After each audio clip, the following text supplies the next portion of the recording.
Wow, grabe grills sa bahay kina Dara na ikabit na. At may bago na namang problema sa bahay nila Dara, ano kaya ito mga kalingap? Yan ay atin nang malalaman mamaya mga kalingap.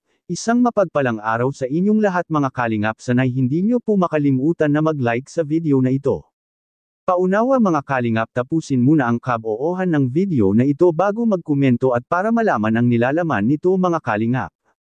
At maraming salamat po sa pagpatuloy na pagsuporta lalo na kay Kuya Val Santos Matubang at Kalingap Rab. Maraming nagulat at hindi makapaniwala sa nangyari sa grills ng pinto kina Dara mga kalingap.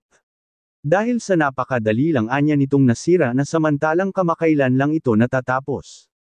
Napaka-imposible naman talaga mga kalingap na ganun na lang kadaling kinalawang ang bakal na ginamit ni Super JR.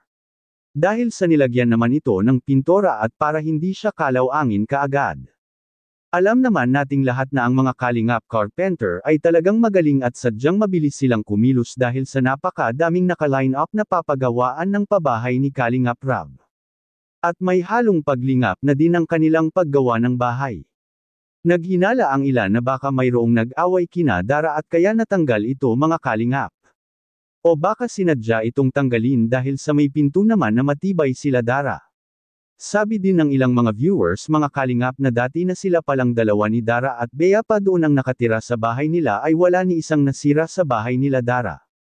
Tama naman mga kalingap dahil itong si Dara mga kalingap ay mapagmahal ito sa kanyang mga gamit at pati na din sa mga taong nakapaligid sa kanya. Kaya minahal si Dara at hinahangaan ng karamihan dahil sa si Dara ay napakabait na anak.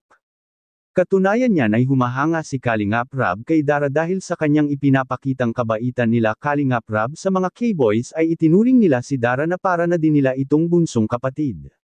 Ngunit hindi mawawala ang pag-alala sa mga viewers dahil sa nasira ang grills nila Dara. Dahil naghinala din ang ilan na baka tinangkaan na naman sila ni Dara na pasukin dahil sa sila nanamang dalawa doon at wala na naman ang tatay ni Dara doon. Kaya nagsuggest ang ilan na mas maganda sana na ang tatay ni Dara ay hindi na lang magtrabaho at magtitinda na lang sana siya ng isda at para may kasama palagi sila Dara sa tuwing sasapit ang gabi. Dahil napaka-delikado mga kalingap para sa kanilang dalawa ni Dara doon sa bukid kung saan sila nakatira ngayon, sana anya ay doon na lang sila Dara pinapabahayan sa mas matao na lugar at para kahit sila lang dalawa sa bahay ay mayroon naman silang mga kapit-bahay, at bahay nila Dara may bago na namang problema. Makikita po natin sa video. Nag-crack na naman ang kisame nila Dara mga kalingap, bakit kaya bigla na lang itong nag-crack?